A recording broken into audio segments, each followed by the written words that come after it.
উদ্যোক্তা মানে যোদ্ধা, এক কথায় এই প্রমাণ রেখেছেন সাতক্ষীরার প্রিয়াঙ্কা বিশ্বাস। স্কুলের গণ্ডি না পেরোতেই বিয়ের পিঁড়িতে বসতে হয় প্রিয়াঙ্কা বিশ্বাসকে। তবে থেমে থাকেননি, চালিয়েছেন লেখাপড়া। কলেজে উঠে বাবার দেওয়া সেলাই মেশিন দিয়ে পোশাক তৈরি শুরু করেন তিনি।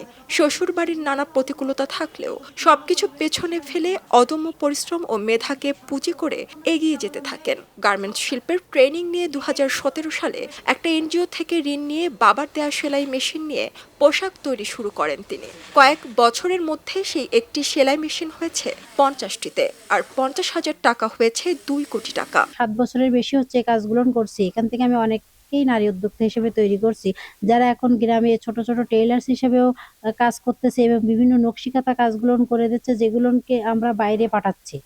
তবে আমি মেয়েদের ক্ষেত্রে একটা কথা মনে করব, যদি মনে করি আমরা কোথাও যাব, সেই যাব বিধায় তার ভিতরে অনেক বাধা আসবে। এই বাধাটাকে যদি আমি নিজের আনন্দ, খুশি এবং ভালোভাবে নিতে পারি, তাহলে ওই বাধাটাকে আমরা আবার মোকাবেলা করতে পারবো। শুরুতে প্রতিবন্ধকতা থাকলেও অদম্য ইচ্ছা ও মেধার কারণে পেছনে ফিরে তাকাতে হয়নি প্রিয়াঙ্কা বিশ্বাসকে। কয়েক বছরের ব্যবধানে অর্থনৈতিকভাবে সাফল্য অর্জনকারী নারী জয়িতার জেলা পর্যায়ে শ্রেষ্ঠ জয়িতা সম্মাননা 2024 পেয়েছেন। বর্তমানে সাতক্ষীরার বিস্তিক শিল্পনগরীর 2টি প্লট ক্রয় করে প্রিয়াঙ্কা নিট গার্মেন্টস নামে কারখানা তৈরি করেছেন। এছাড়া ঢাকার মোহাম্মদপুরে হস্তশিল্পের আরেকটি কারখানা রয়েছে তার, যেখানে কারিগর হিসেবে নারীরা প্রাধান্য পেয়েছে। শুধু নারীদের কর্মসংস্থান তুলে দেওয়া নয়, বরং কর্মজীবী নারীদের উদ্যোক্তা হিসেবে গড়ে তুলতে ভূমিকা রাখছেন প্রিয়াঙ্কা। আমাদের সমাজে নারীদের ব্যবসা বাণিজ্য আসলেই অনেক কঠিন। তার ভিতর বড় সমস্যা হচ্ছে যে আমরা একজন নারী বলে যদি আমরা মার্কেটে কোনো মাল বিক্রি করি কিংবা কোনো মাল কিনতে যাই, এটার সমস্যাটা বেশি ফেস করতেছি।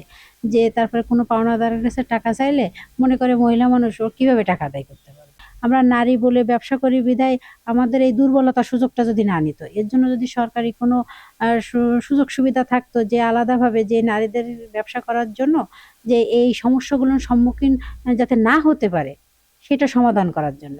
বর্তমানে প্রিয়াঙ্কার প্রতিষ্ঠানে তৈরিকৃত বিভিন্ন ধরনের হাতের ডিজাইনের পাটের ব্যাগ, মানি ব্যাগ, খেলনা সামগ্রী স্থানীয় চাহিদা পূরণ করে। আর হাতের তৈরি নকশি কাঁথা, ট্রাভেল ব্যাগ, গেঞ্জি যাচ্ছে ইউরোপের বিভিন্ন দেশে, যার ফলে একদিকে যেমন অর্জন হচ্ছে বৈদেশিক মুদ্রা, অপরদিকে প্রান্তিক নারীরাও পেয়েছেন মাথা গোজার ঠাঁই। আমি প্রিয়াঙ্কা নিট গার্মেন্টসে আজকে 5 বছর এখানে কাজ করছি। আমার বাড়ির সংসারিক কাজ ছেড়ে এখানে 9টার সময় আসি, 9টা থেকে 6টা পর্যন্ত ডিউটির পরে আমি ওভারটাইমও করি। এখন আমার সংসার ভালোভাবে চলছে। প্রিয়াঙ্কা গার্মেন্টসে আসি সকাল 8টা থেকে 5টা পর্যন্ত আমরা এখানে থাকি। আর এখানে আমরা আমাদের নিজস্ব উপার্জন করছি সংসারের স্বাবলম্বী হওয়ার জন্য। নারী উদ্যোক্তাদের ব্যবসা শুরুর ক্ষেত্রে অর্থায়ন বড় বাধা। এজন্য নারী উদ্যোক্তাদের সহজে ঋণ প্রাপ্তির সুযোগ দিবেন প্রিয়াঙ্কা। খবরের কাগজ, নিখাত, নির্ভীক, নিরপেক্ষ।